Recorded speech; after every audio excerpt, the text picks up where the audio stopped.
तो हजारों के काम आता है। अहंकारी का वैभव तो शराब कबाब और दूसरों को शोषने में काम आता है।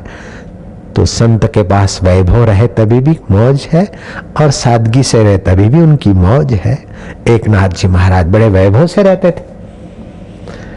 वो बाई ने देखा कि मेरा बेटा रोज पूरन पूरी चाहता है, बाबा के आश्रम में अर्पित कर दिया।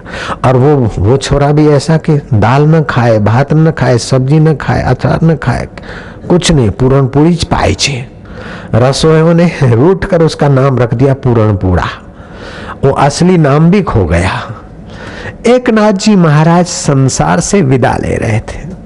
अपने समिति के लोगों को, ट्रस्टियों को बुलाया कि मैं श्रीमद् भागवत का 11वां स्कंद का अनुवाद कर रहा हूं, ग्रंथ लिख रहा हूं। मेरे जो भी ग्रंथ में लिख रहा हूं, अब लगता है कि शरीर साथ नहीं देगा। अगर मेरा ग्रंथ अधूरा रह जाए तो मेरे शिष्य पूरन पूरा को देना, वो पूरा कर देगा।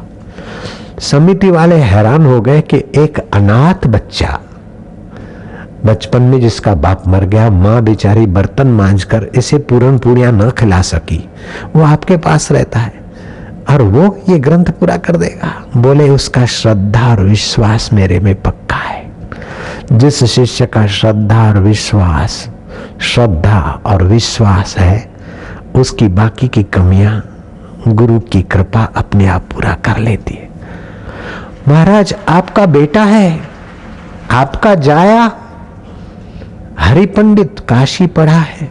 बोले काशी पढ़ा है, लेकिन उसको पुजवाने की वासना है, अपने चमचे बनाकर वो अपना कुछ करना चाहता है। उसको मिटने की कला नहीं है, बनने की बेवकूफी घुसी है उसको। और ये पूरन पूरा बनने की बेवकूफी छोड़कर मिटने के मधुर रास्ते पर है। इसलिए मेरा बेटा सफल नहीं होगा, ये मेरा शिष्य सफल हो जाएगा। कैसे तटस्थ संत हैं भारत में। ये तो कह देते हाँ भाई मेरा खून है, मेरा बेटा है, वही पूरा करेगा। ये तो अनाथ बच्चा है, ये क्या मेरी गद्दी और मेरा ये पूरा करेगा। ना ना, करनी आपो अपनी के नेड़े के दूर। अपनी करनी से हम गुरुओं के नजीक चले जाते हैं। गुरु ये नहीं देखते कि ये मेरा बेटा है या पराया बेटा है। ना ना, जयराम जी की भगवान ये नहीं देखते हैं कि ये सेठ है या गरीब है, ये माई है कि भाई है। ये लंबे लंबे सेठ साहब है कि ठिंगनी ठिंगनी सेठानी है। जयराम जी की भगवान ये नहीं देखते। भगवान तो केवल तुम्हारे दिल की प्रीति देखते, तुम्हारा श्रद्धा और विश्वास जितना प्रगाढ़। तो 4 बातें आप में हो तो आपको जप तप का अनंत गुना फल मिलेगा। और ये 4 बातें आप ला सकते हैं, आपके पास हैं, ला सकते क्या हैं, उन्हें तो आप बढ़ा सकते हैं। एक तो श्रद्धा, श्रद्धा जितनी तीव्र उतना लाभ तीव्र। दूसरी एकाग्रता, एकाग्रता के उपाय में बताऊं और आप एकाग्रता को बढ़ाएं। भगवान को, गुरु को अथवा गणेश की स्वस्तिक मूर्ति को, होता है ना, चौकड़ी करके चारों तरफ लकीर खींचते हैं, स्वस्तिक बन जाता है। उसको एकटक देखते गए, इससे भी एकाग्रता होती है। श्वासों को गिनते गए, उससे भी एकाग्रता हुई। श्वास अंदर गया राम, बाहर गया 1, श्वास अंदर गया शांति, बाहर गया 2। नाक के आगे हिस्से पर निगाह रखें और जहां मौका मिला श्वास की गिनती करें। एकाग्रता का धन बढ़ेगा। आप जिस क्षेत्र में हो, सफलता के 4 चांद उसमें एकाग्रता लगा देगी। कितना सरल है हिंदू धर्म का खजाना। ये अलाउंसर है ना, बोले बापूजी आपकी कृपा से अब मेरा आवाज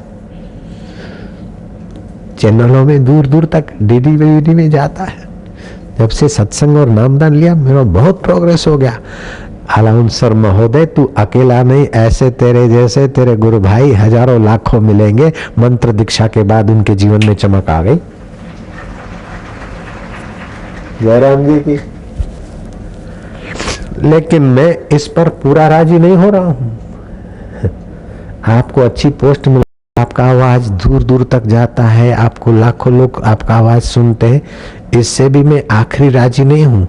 मैं तो मेरी आखिरी प्रसन्नता तब बताऊंगा कि जब आखिरी मकसद ईश्वर प्राप्ति का हासिल करने की तड़प बढ़ जाएगी, तब मैं खूब राजी हो जाऊंगा, पूरा राजी हो जाऊंगा। अभी थोड़ा थोड़ा हूं। पूरा प्रभु आराध्यो, पूरा जाका नाव, नानक पूरा पाइयो, पूरे के गुण गाओ। सिंधी जगत के लोग जानते हैं, परमानंद भंडार नाम के एक महात्मा हो गए, उनके गुरु मस्तराम बाबा बड़े मस्त रहते थे। तो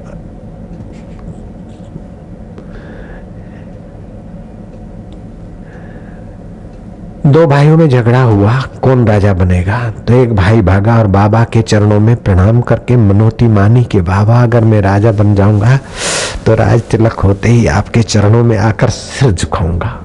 मनी मन गुरु के पास मनोती बनाकर चला गया और कुटुंब में जो खिंचातानी हो रही थी वो दूसरा बनने वाला था।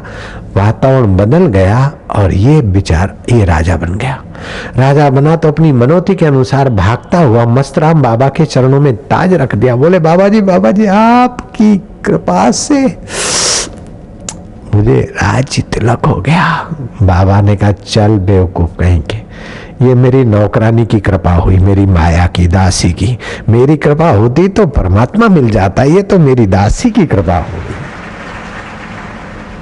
कैसे हो गए ये फकीर भारत में, कैसे है ब्रह्मज्ञानी महापुरुष सत्यवक्ता, कितनी ऊंचाइयों पर जीते हैं वे संत।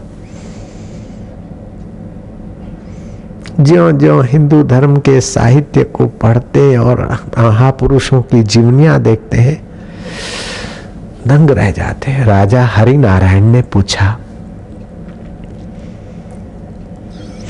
महाराज को, गोपीनाथ कविराज भी उस महाराज को मानते थे, आनंदमयी मां को मानते थे। बाबा भगवान विष्णु की नाभि से कमल निकला।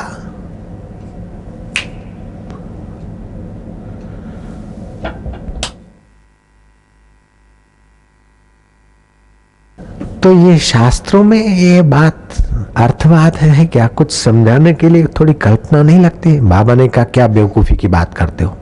गोपीनाथ कविराज बड़े अच्छे समझदार विद्वानों में से थे, कवि। उनको डांट दिया, शास्त्र की बात को अपनी बुद्धि में ना आए तो बस कल्पना मान लेते हो या रोचक मान लेते हो। नहीं, शास्त्र की बात सत्य है। तुम सारे के सारे और राजा राजनारायण सारे के सारे बैठे रहो। देखो विशुद्धानंद महाराज लेट गए और योग शक्ति की धारणा की तो उनकी नाभि से कमल की डूंडी निकलने लगी। देखते देखते एक हाथ भर कमल की नाल निकली और कमल खिला। बाबा ने कहा कि देखो अभी तो बादल है, सूर्य की किरण कम है, नहीं तो छत तक कमल की नाल पहुंचा सकते थे। जब हमारे जैसे योगी ये कर सकते तो योगियों के योगेश्वर भगवान नारायण की नाभि से कमल निकले, इसमें तुमको संदेह होता है? ऐसी बुद्धि को गोली क्यों नहीं मारते हो? गोली क्यों नहीं मारते हो? ये मैंने मिलावट की। बाबा ने वो शब्द नहीं बोला है।